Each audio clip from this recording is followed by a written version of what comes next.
United States is not the land of the free and the home of the brave. It is the land of the fee and the home of the slave.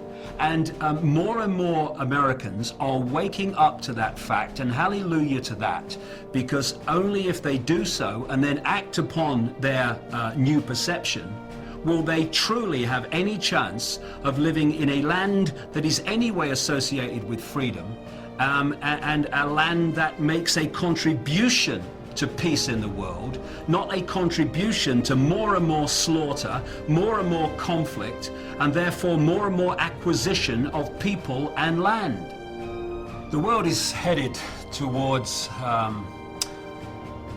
a society, a global society, very much along the lines that was described by George Orwell in his book 1984.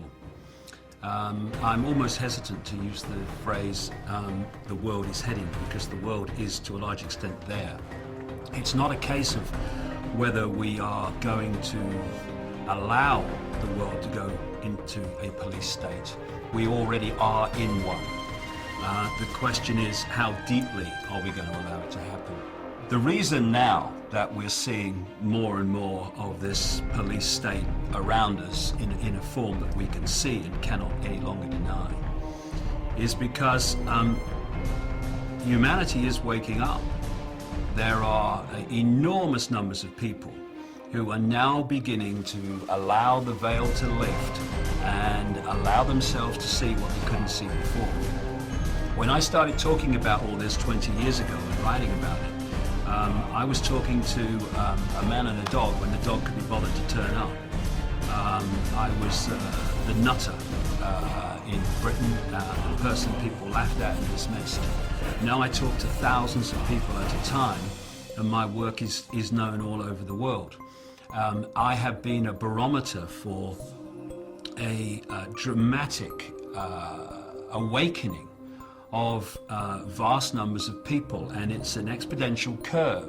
We are now at the point where those institutions and these institutions of control and surveillance and all the rest of it are now being put in place. So this hidden dictatorship all this time is now coming to the surface where it can be seen.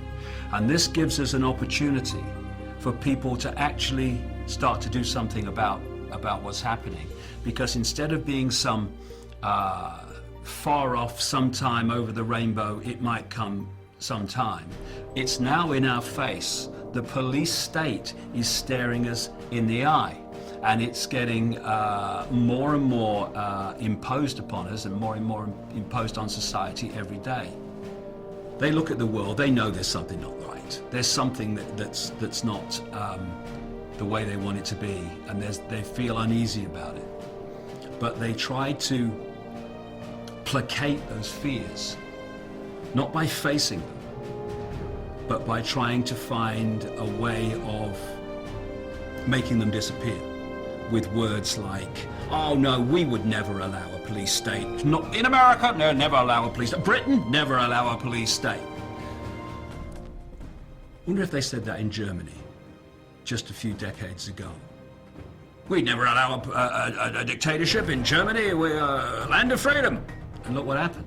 In a few short years, they had a grotesque dictatorship. And that's how fast it can come. From the Weimar Republic to the Nazi dictatorship in Germany by Hitler and company was a few years, not even a few decades. And the greatest weapon of any dictator is to divert attention from the people. So they're looking the other way and allowing the dictatorship to be built and imposed and all the infrastructure put in place. So by the time they absolutely have to face reality, it's all there, it's all done. I'm sick of this, and I'll tell you why I'm sick of it, because while these pathetic, naive people, despite all the evidence before them, are looking the other way, oh no, it's just paranoia. While they're doing that, They are allowing these people to impose their will on my children and my life, and I'm not having it. And if people would just engage a few more brain cells, open the eyes and look, they will see the scale of fascism, no other word for it, that we are being subjected to today. And if you don't wake up and you go on looking the other way, well, the fascism just gets more, and eventually it will dawn on you, and by then it will be too late. Don't look to me for sympathy when it happens, mate, because you got your chance now. So, are we going to make a stand now and draw a line in the sand and say here and no further? In fact, we're going to roll this back? Or are we going to wait until it's got really, really extreme, by which time there'll be so much infrastructure in place that drawing a line in the sand will be a serious challenge? And we either face it now, or we face it a little bit further along the road, when if we think it's not very good now, it'll be a bloody nightmare by then. It's time to lift the arse off the sofa and bring an end to this nonsense, because otherwise we're just building our own prison cell or sitting around while someone does it. Is that sensible? I think not. I'm sorry that I'm struggling to find words, because words fail me. The idea that governments, with their record, have the interests of the people at heart. Anyone who believes that is basically a lost cause in terms of understanding what's happening in the world. And I'll just leave them to get on with it. And when the knock comes on their door,